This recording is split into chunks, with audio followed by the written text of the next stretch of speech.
What is up, guys? Welcome back to another video. In today's upload we got the world's first dual 4K 3-channel dash cam. If you follow along on this channel, you know I've done tons of dash cam videos in the past. I've done all kind of different brands, and usually it's just a quick integration in a video, but today we're gonna have to cover this in a full upload.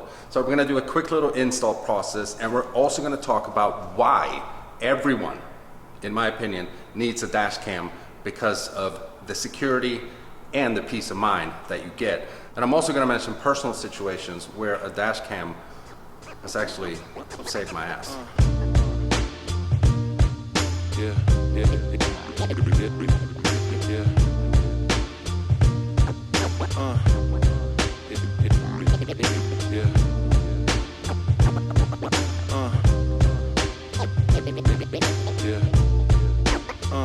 So my latest dash camera is from 70mai, and it is the all-new T800.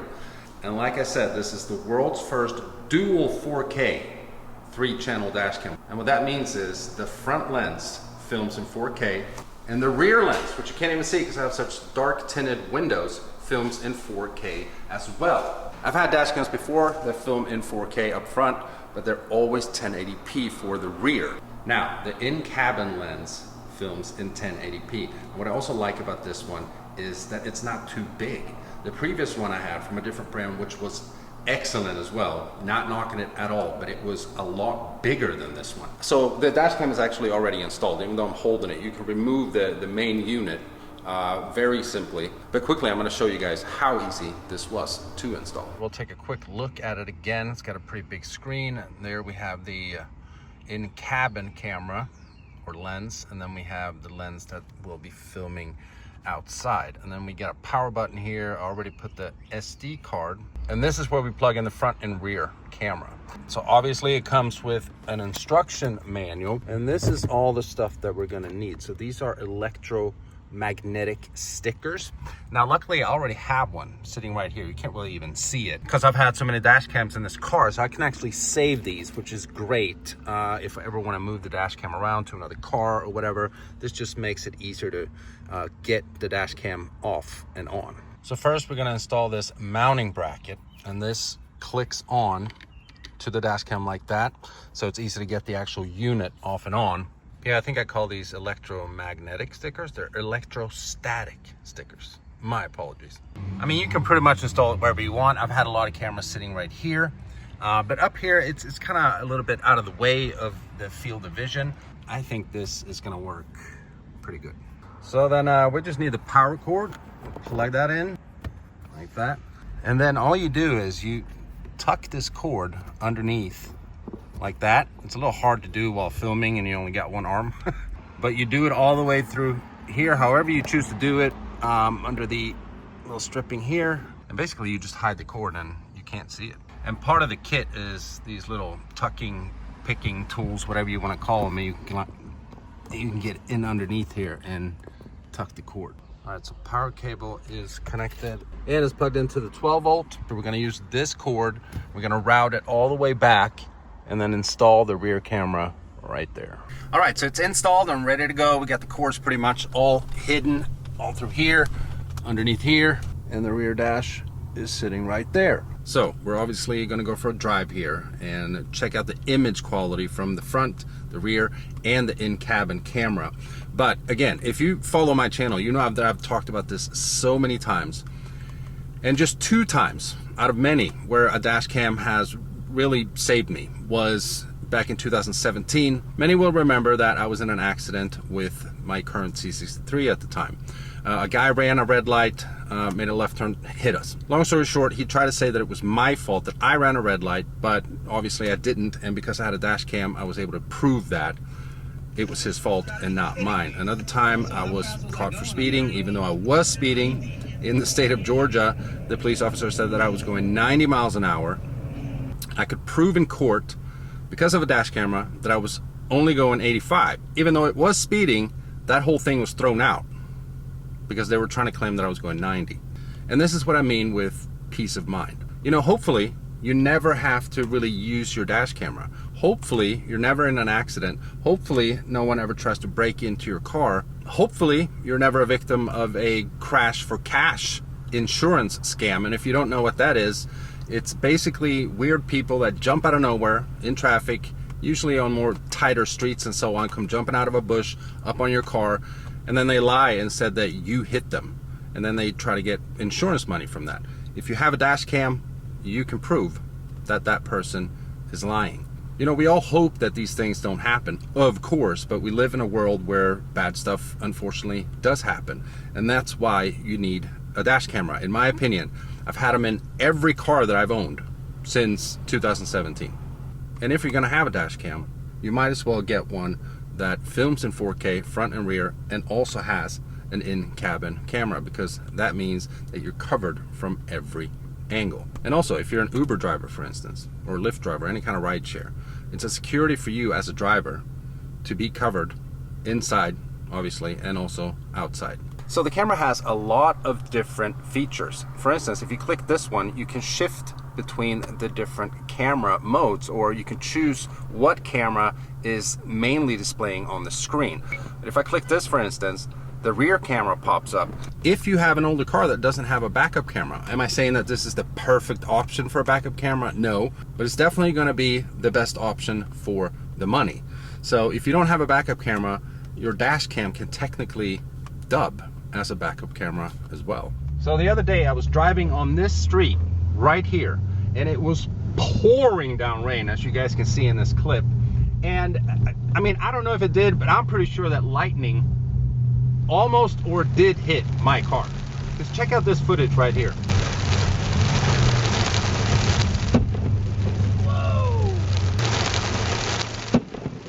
Whoa!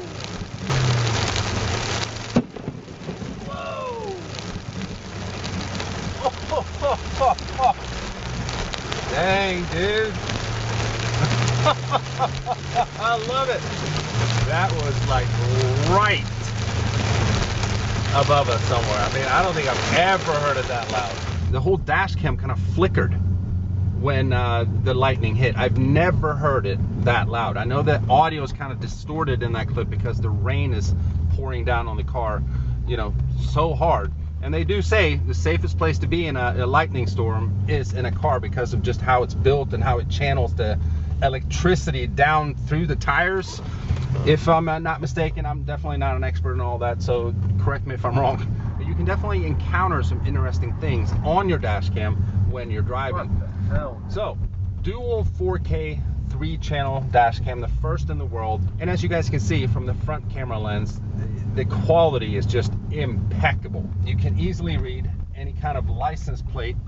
And as we mentioned, the rear camera is also 4K, but all my windows on my cars are always so heavily tinted, so you know the quality won't be quite as crisp. But that's not the camera's fault. It is because I have very tinted windows.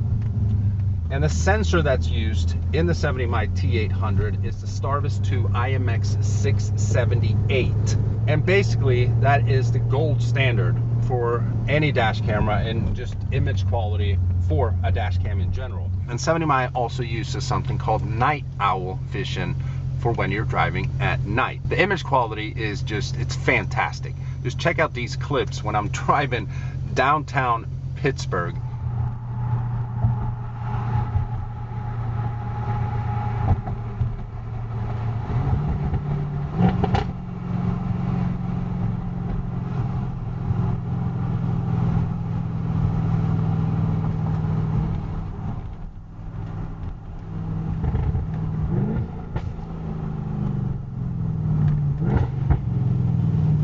And I think it's just, it's crazy that this comes out of a dash cam. This isn't some 4K vlogging camera or anything.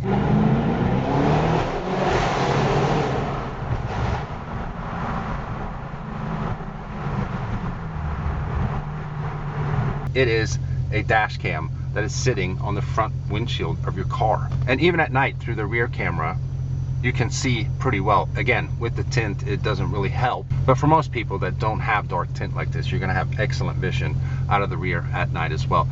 Now the in-cabin camera films in an infrared at night. So even if it's light or dark outside, you're always covered from every angle with the new T800. Now, since I'm a full-time YouTuber, I'm usually driving around with a camera or a GoPro or something, but in case that I forget it and I have to vlog something or film something from inside the car, this in-cabin camera actually works pretty well as a substitution.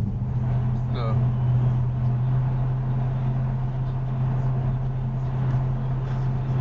Am I speaking to the business owner? No. Can you please hand the phone to the business owner? No.